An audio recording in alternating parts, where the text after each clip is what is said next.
Right now, we bring you to the Black Women Foundation's Red for Heart Health event as we close out Heart Month. And later, one local man can now say he's ran every street in Madison, all 3,052 of them, how he accomplished it. And we're following the current health status of Pope Francis, what we know so far. Welcome to News 3 Now at 6. Good evening and thank you for joining us tonight. I'm Jalen Banks. Pope Francis remains hospitalized in critical condition and developed an asthmatic respiratory crisis. In an update Saturday, the Vatican said the pontiff is in more pain than yesterday. The statement also said he received blood transfusion Saturday to treat anemia. However, the Vatican also noted the Pope continues to be alert and spent the day in an armchair. Pope Francis was admitted to the hospital last week and subsequently been diagnosed with pneumonia in both of his lungs. Doctors say he is expected to remain hospitalized for at least all of next week. Now let's get a look at your first warn forecast with meteorologist Blaze Keller. Blaze, it was much nicer than it has been the last couple days, hasn't it? Yeah, our temperatures just continue to climb. We were warmer today than yesterday. We're going to be even warmer tomorrow with mid-40s possible, mid to upper 40s actually possible as we kick off our next work week. 25 in Madison, 23 Watertown, 28 in Bosco Bell. We're near 30 in Black River Falls as well as in Camp Douglas, 24 in Monroe as well as in Platteville. 26 in Middleton, Waunakee, 25 Deerfield, 24 in Perry. We are a few degrees warmer than the same time yesterday, so we're continuing to build upon the heat, and that's going to allow us to climb into those upper 30s to low 40s tomorrow, and then further into those mid to upper 40s on your Monday. Southwesterly winds are light. They are going to continue to work overnight into your day on Sunday. While we will see clouds increase tonight, underneath those clouds and southwesterly winds, not as cold. Double digits for overnight lows, pretty seasonal for this time of year.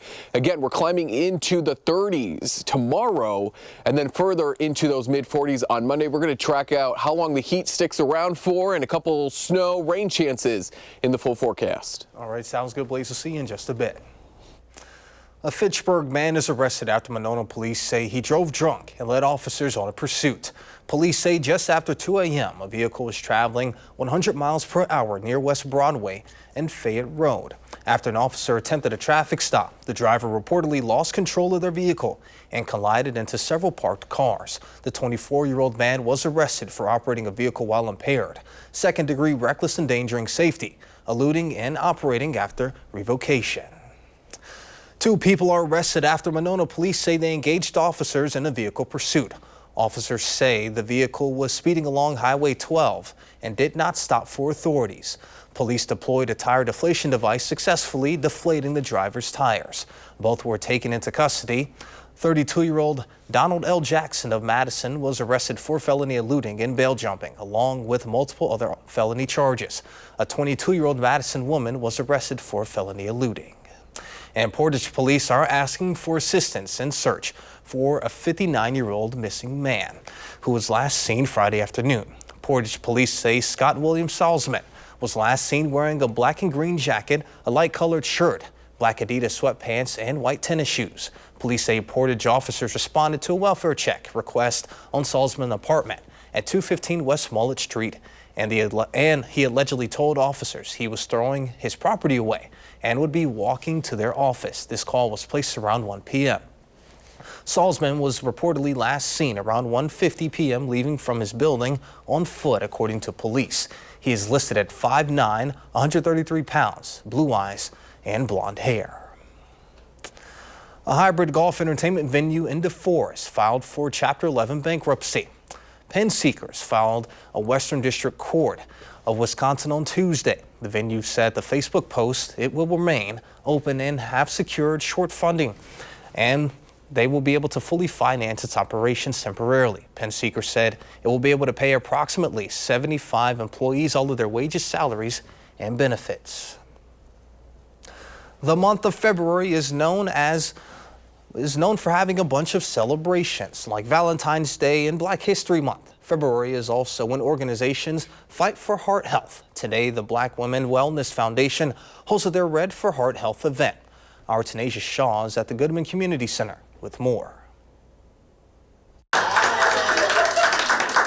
This is Christine Russell. She's the Director of Health and Wellness for the Madison nonprofit, the Foundation for Black Women's Wellness. We need our community to come together and realize that this is a problem and this is not okay, and there are solutions. Russell plays a big part in their events like Rare Red Day. It's important for Black women specifically because heart disease and cardiac issues is the #1 threat. The #1 threat for Black women in the United States. This is the 14th time the foundation is hosting this event. This year, Russell fell off before the big day. I pride myself in being a healthy person and making healthy decisions, but as I was preparing for this event, I had a heart scare myself. Russell knew she had to put years' worth of education and demonstration for others to use for herself. Everything is fine. All the tests came back normal. It actually was a misalignment of my spine that was giving me these symptoms.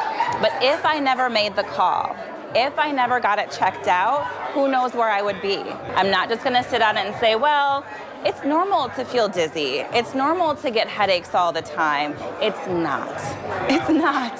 So I was empowered to make the call out of the work that I do every day. And Russell isn't alone. The founder, Lisa Payton, said she hears about testimonies all the time and knows the importance of heart health firsthand. I lost my mother and countless women in my immediate family. All 3 of my paternal aunts and many, many women who I grew up with, I saw them succumb to heart disease. I went to their funerals, and so it's very real, it's very raw. And that story has not been eliminated despite the incredible work we're doing. A big takeaway from the event is that daily small changes could save your life. There is going to be stories shared today about women who have gone to a Wear Red Day event and heard information that triggered something to make a change, whether that's a lifestyle change, whether that's calling their physician, or whether that's going to the emergency room for life-saving care. Reporting in Madison, Tanasia Shaw, News 3 Now.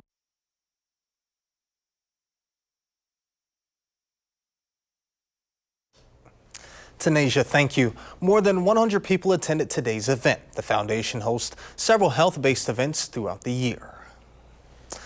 Newly released video shows thieves breaking into a Milwaukee Bucks player's home. You can see 3 men here outside of Milwaukee Bucks forward Bobby Portis Jr.'s home in River Hills, Wisconsin. In November, Portis Jr. was away from home playing a game at the time. The thieves break through the glass and enter the home. Later, they can be seen coming out with a safe and a suitcase. You still have to lay your head where you got robbed at, and sometimes it's kind of disturbing. Crazy that the picture on there, like, I ain't gonna say nothing else about it. It works me up, man. The robbers are part of a group of 7 Chilean men. Federal prosecutors are charging for targeting professional athletes. They are accused of carrying out similar crimes at homes of players such as Patrick Mahomes and Travis Kelce, among other athletes. Members of Congress returned to their homes this week to meet with voters. That included Wisconsin Congressman Glenn Grothman, who met with concerns with voters about the path of the current administration. It was a packed house for both of Congressman Grothman's contentious town hall meetings, many with questions about what is going on in Washington. I've never actually come to an event like this before, and I was surprised and excited to see so many people out here today sharing their voices. In both Fox Crossing and the town of Algoma, the rooms were met at capacity due to fire codes. Dozens still waiting outside trying to get in, while others were being turned away. Even media was almost not allowed inside. We're not allowing anyone people in because we're at full capacity for the fire code. Nothing to do with press. It's a capacity room. I'll switch. Here you go. You can have my spot. Thursday marked 30 days since President Trump and his new administration took over, moving swiftly on multiple executive orders. Those in the crowd Friday voicing their concerns when it comes to Social Security, Medicare and Medicaid, diversity, equity, and inclusion programs, and more. With the last election, people voted without realizing what was actually going to happen if Trump was elected. The last 30 days has proven that he is out to destroy our country. Congressman Grothman believes that Trump is doing a great job and thinks it's good to get a fresh set of eyes like Elon Musk looking at America's budget. He says the large crowd of people doesn't surprise him. I think if they understood more what was going on, they would like him. They just don't believe the degree to which he's looking out for the average guy, which is what he's trying to do. While some say this isn't what they voted for, others say this is what you voted for. Under Biden, he came in right away and he did all kinds of executive orders that wiped everything out. You know, how is this different from the previous administration? Friday's town halls show just how politically divided our country is. According to a CBS News poll from earlier this month, close to 70% of Democrats say Elon Musk should not have much or no influence on the government, while 74% of Republicans say he should have some or at least a lot. And coming up next on News 3 Now at 6, our Elia Liberté shares the amazing feat one Madison runner accomplished. You don't want to miss it.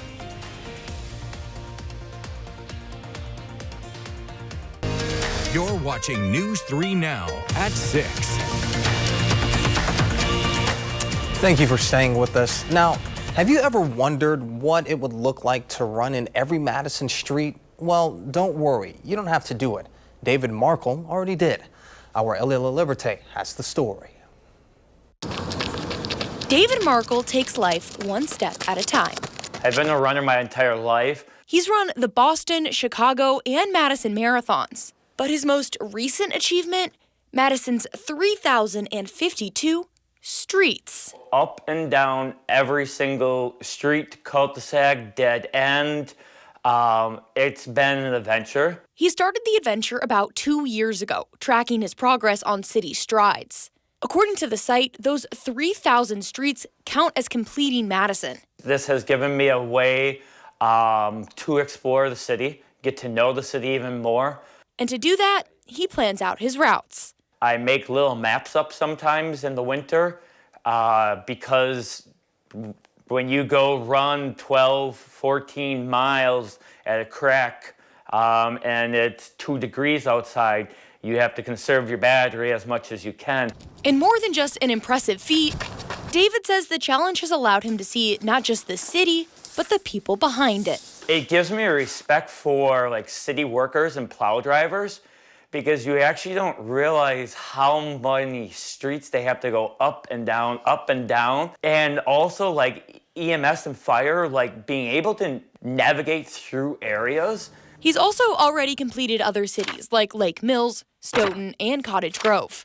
I've even hit areas that aren't technically on the maps yet to try to stay ahead of where the roads will be. But his next step? The ultimate goal is to run every legal road in Dane County eventually. Reporting in Madison, Elia Liberté, News 3 Now.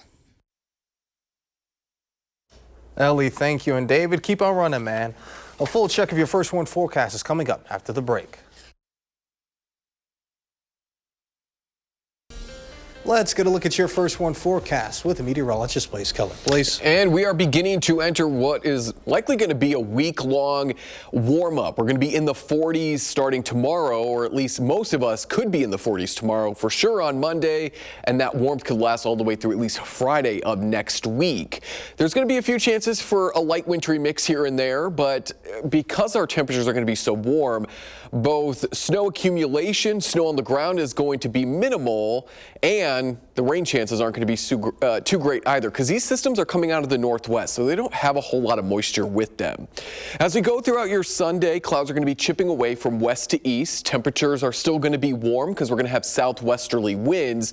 A low pressure system, the first clipper, is going to stay in Canada, southern Canada, as we go into your Monday afternoon. And that's kind of key because we don't tap into those northwesterly winds. We are still under the influence of southerly winds as we go into your Monday, which is going to allow us to get into those mid to upper 40s.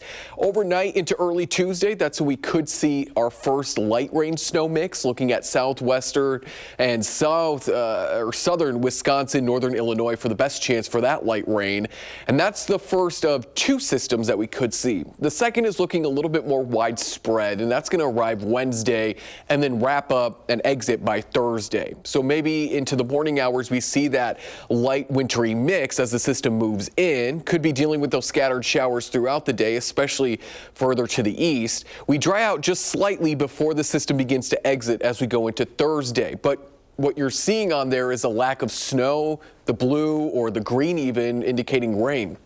Clipper systems just don't have a lot of moisture. They're coming out of Canada, whereas if they come out of the south, they're pulling moisture out of the Gulf, and they're not able to pull that moisture out of Canada. So that's why our snow chance over the next week is going to be minimal to none, and our rain totals looking very minimal as well, about 1/4 of an inch at best, which is some good news. The melting that we're going to do, all that moisture is going to go into the ground. It is still frozen, and some of it is going to run off. So we don't want a whole lot of rain, and we don't want to do a lot of flash melting so that we can avoid any sort of flooding, which I think we'll do. Obviously, sitting in these low to mid 40s, Monday, Tuesday, Wednesday, we are going to do quite a bit of melting, even Thursday and Friday. So you may want to now just make sure any drains around your house are cleared so that when we do start to see some of that water, it goes either into the drain and then further into the bay or whatever waterway it empties out into, and not inside your house. So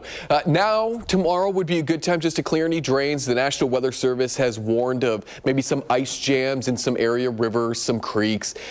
Because we've had snow on the ice on our lakes and ponds, and we're going to be warming up, I would say probably towards Thursday and Friday, especially just being more cautious on the ice.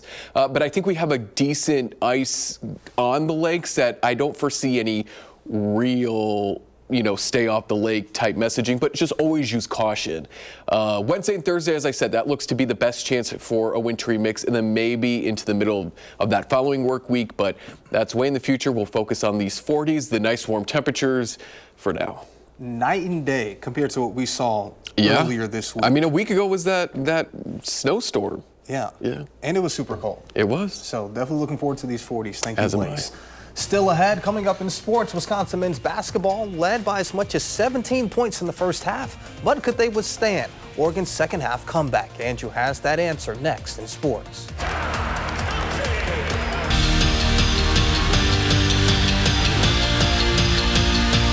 It had the makings of being yet another chapter in what's been a season full of John Tonje takeovers. The first half of today's game against Oregon was all Wisconsin. The offense was humming, and you could say that Tonje was holding the harmonica. He had 16 points before the break, but then things just got weird. Specifically in the last 6 minutes of the game, which is where we pick things up, Tonje takes it to the cup for 2, giving the Badgers a 14-point lead, but then Wisconsin started coughing the ball up like they had the flu. They turned it over 11 times in the second half alone, and the Ducks quacked their way back. They'd make it a 3-point game with less than 20 seconds to go, and what do the Badgers do? Turn it over again. This time, Oregon turns it into points. Jackson Stelshad hits the clutch 3 to tie it at 66. Now, Max Klesmet still had a few seconds left on the clock to try to respond, but no dice. This game would head to overtime, where Wisconsin was simply worn out. They'd have many chances in the overtime period, but this one late was just one of many examples of why today just wasn't their day, especially in that second half. Oregon takes it 77-73 in overtime, and they just applied more pressure than the Badgers could withstand. For Greg Gard, it all comes back to aggression. We can't get into being a tentative, non-aggressive team. We're really good when we are aggressive, and obviously we stink when we're not. The pressure maybe gets to us a little bit against those teams that want to get out and deny us and make our lives a little bit more difficult. So, like John said, I think it's a good learning experience for us. We'd rather take this one on the chin now than in March. So, like you said, we're going to learn from it, watch the film, and get better for sure. There just seems to be something about playing against Bemidji State that makes Kirsten Sims go deep into her headwear closet. Last year, she had her first and only career hat trick against the Beavers, and today in the Badgers' regular season finale, she brought out the hats once more. First period, and Casey O'Brien puts it on a platter for Simsy, and 27 puts it in the back of the net to tie the game at 1 apiece. But she was just getting started. She scored again in the second period, and in the third, still had one more trick up her sleeve. Cleans up the trash and buries this one in the bottom of the goal. That's her third of the game, and that's what you call a hat trick. Wisconsin wins it behind a fantastic performance from Sims. 6-1, the final score. We'll do a sports close in just a second, but just a quick update. The missing 59-year-old from Portage, Scott Salzman, has been found, fortunately. He was last seen on Friday afternoon. Portage police now saying he has been located and is safe. The Silver Alert has now been canceled. That news coming in during the show. Thankfully, he has been found. Andrew, real quick, again, you talked about how Wisconsin got out to a really good start and just couldn't quite get the job done. Yeah, it was a game that was very unlike this Wisconsin team. They got out to the big start, and they've been great at closing those. This day was not their day. They were crushed in the second half by turnovers and just careless ball work, and it ends up as the loss in overtime. Hopefully they can get back on track. A quick check before you head on out. Yeah, our warm-up begins tomorrow and lasts through Friday. 5 days of 40s. The warmest day looks to be on Monday.